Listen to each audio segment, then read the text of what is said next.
First it was leggings, then it was the bump heard around the world. More recently, a couple headed to their wedding say they were divorced from their seats. It's United's turn in PR hell. I think Uber owes them a thank you note.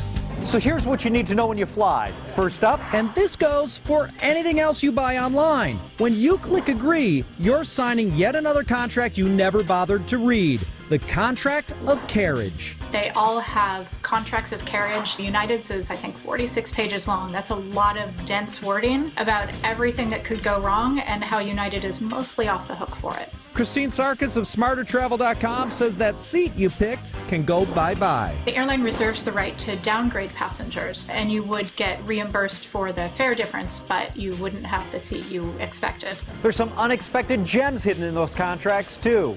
My personal favorite is that United Airlines is not liable for seafood. You can assume that there was a good backstory when they added that one. There's nothing you can do about what's in the contract, but that doesn't mean you don't have any rights at all when you get bumped to another flight. So get familiar with minimum compensation, which begins with a 2-hour or more delay. On domestic flights, if you involuntarily bump passengers who arrive 1 to 2 hours after their scheduled arrival time, are entitled to 200% of that one-way fare. That's capped at $675. If the flight arrives more than 2 hours later, compensation increases to 400% of the one-way fare with a cap of $1,375. Those are for involuntary bumps made by the airline, but what if you want to play the game on purpose?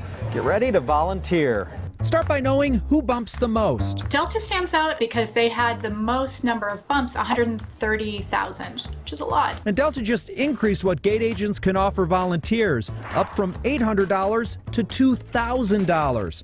And with a supervisor's permission, that number can go as high as $9,950. Trust me, right now, United thinks 10 grand would be a bargain, but don't expect Delta to offer up the big bucks on their own. They turn it into a bidding process. So they ask the passengers at the gate, what is it worth to you to get bumped? They're trying to get you to throw out that first number, which weakens your negotiating position.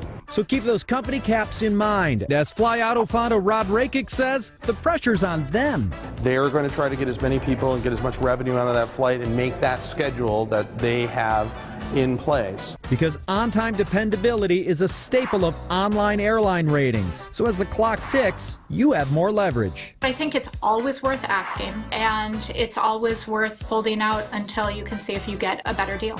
Knowing your airline rights is at the top of the list.